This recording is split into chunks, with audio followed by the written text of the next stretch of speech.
तो किसी पर इल्जाम देना कितना बड़ा जुर्म हुआ करता है।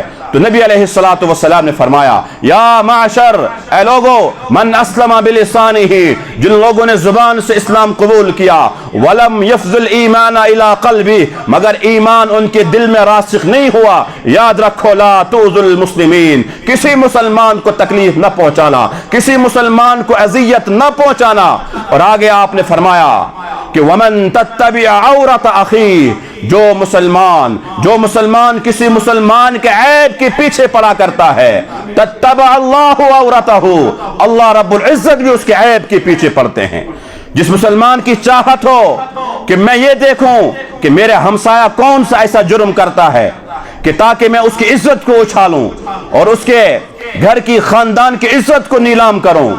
घंटे की तकरीर कभी कभी नजर नहीं आती, सेकंड के अंदर अगर इमाम साहब की जुबान फिसल जाए उसको वायरल किया जाता है। आखिर वो भी तो इंसान ही है, इंसान तहज्जुद गुजार है, शब बेदार है, किसी को ये नजर नहीं आ रहा। मगर अगर कहीं उसके घर में उसके बच्चों का, बच्ची का पैर कहीं फिसल जाता है तो उसकी इज्जत को नीलाम किया जाता है, उसका जीना दोभर कर दिया जाता है। तो आपने फरमाया, वमन तत्तबि औरत अखी, जो मुसलमान किसी मुसलमान के ऐब के पीछे पड़ता है, तत्तबअ अल्लाहु औरतहु, अल्लाह भी फिर उसके ऐब के पीछे पड़ते हैं। फिर याद रखना, वमन तत्तबि अल्लाहु औरतहु, और जिसके ऐब के पीछे अल्लाह पड़ जाए, यानी अल्लाह ने जिसके बारे में ठान ली हो अब मैं उसको रुस्वा करके रहूंगा, ये जो प्राइवेसी में किया करता है, तन्हाई में किया करता है, दोस्तों के साथ किया करता है, अब मैंने ये फैसला किया है कि इसकी तन्हाई के जुर्मों को मैं लोगों के सामने लाकर रख दूंगा। अगर अल्लाह ने किसी के बारे में ये फैसला कर दिया, वमन तत्तबि अल्लाहु औरतहु यफ़ज़हु, अल्लाह उसको रुस्वा करके रहेगा।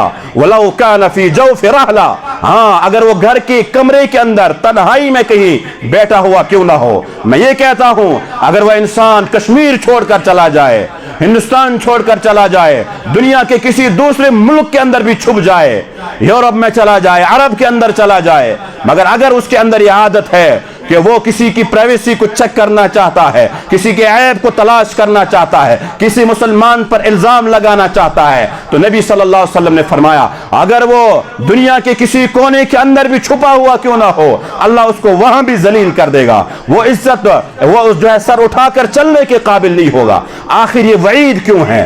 वईद क्यों है? वजह इसकी यह है कि हमें मुसलमान का, हमें एक दूसरे का विकार समझना है, हमें एक दूसरे का कि जो अजमत कुरान ने दी है, शरीयत ने दी है, वो हमें समझनी है।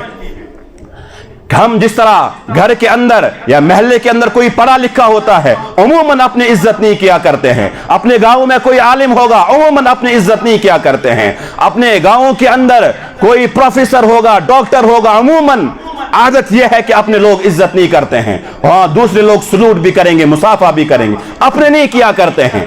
ठीक इसी तरह से मुसलमान एक दूसरे का एहतराम करना छोड़ दिया है, मुसलमानों ने एक दूसरे की इज्जत करनी छोड़ दी। हाँ, दूसरों की खूब इज्जत करेंगे, खूब दावत पर बुलाएंगे, खूब इकराम करेंगे, मगर एक दूसरे की इज्जतों को नीलाम करने के लिए एक हमारी महफिल आबाद होती है। हमारी महफिलों का मकसद यही होता है।